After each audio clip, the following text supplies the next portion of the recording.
sebenarnya tak bukan jenis yang sambut lah seperti ini. Tapi memang kesemuan lah. Ini kan umur 40 tahun. Dan kalau tanya saya, apa ni?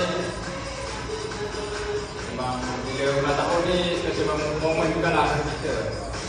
Dan bagi saya apa yang paling penting adalah bila kita ni menambah usia dan kita insyaAllah usia ni jadi usia yang bermanfaat lah.